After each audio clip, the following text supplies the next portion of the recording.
السلام علیکم 7 کلاس، کیسے ہیں آپ لوگ بچوں؟ آج 4 جنوری ہے اور پیر کا دن ہے۔ آج ہم اردو کا سبق نمبر 21 زراعت کی اہمیت کے سوال جواب کریں گے۔ پہلا سوال ہے، زراعت اور انسان کا رشتہ کب سے ہے؟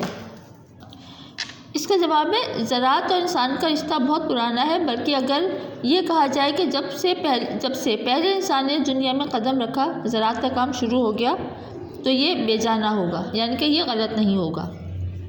سوال نمبر 2 ہے، زراعت پاکستان کی ریڑھ کی ہڈی ہے، اس جملے کی وضاحت کریں۔ اس کا جواب ہے، پاکستان بنیادی طور پر ایک زرعی ملک ہے، اس کی ترقی کا انحصار زراعت پر ہے، اس لیے زراعت کو پاکستان کی ریڑھ کی ہڈی کہا جاتا ہے۔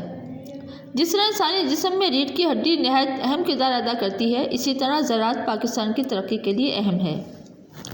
پھر سوال نمبر 3 ہے، قدرتی کھاد سے کیا مراد ہے؟ اس کے علاوہ دوسری کھاد کون سی ہوتی ہے؟ اس کا جواب ہے، انسانوں کا فضلہ اور جانوروں کا گوبر قدرتی کھاد ہے، اس سے فصلیں بڑی تیزی سے بڑھتی ہیں۔ اس کے علاوہ یوریا کی مدد سے مصنوعی کھاد بھی تیار کی جاتی ہے۔ سوال نمبر 4 ہے، درآمدات اور برآمدات میں کیا فرق ہے؟ اس کا جواب ہے، اگر کوئی چیز باہر کے ملک سے اپنے ملک میں لائی جائے تو اسے درآمدات کہا جاتا ہے، جبکہ اگر اپنے ملک کی کوئی چیز ملک سے باہر بھیجی جائے اور زرعی مبادلہ کمایا جائے تو اسے برآمدات کہتے ہیں۔ بچوں، در کا مطلب ہوتا ہے اندر اور بر کا مطلب ہوتا ہے باہر، اور زرعی مبادلہ کا مطلب ہوتا ہے پیسہ۔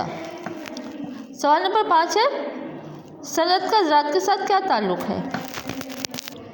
اس کا جواب ہے، صنعت اور زراعت کا چوری دامن کا ساتھ ہے۔ صنعتوں کے لیے بہت سا خام مال زراعت سے مہیا ہوتا ہے۔ چوری دامن کا ہوتا ہے یعنی کہ ایک دوسرے کے بغیر گزارا ممکن نہیں، ٹھیک ہے؟ یہ کام آپ نے کاپی پہ کرنا ہے اور اس کو اچھی طرح سے یاد بھی کرنا ہے۔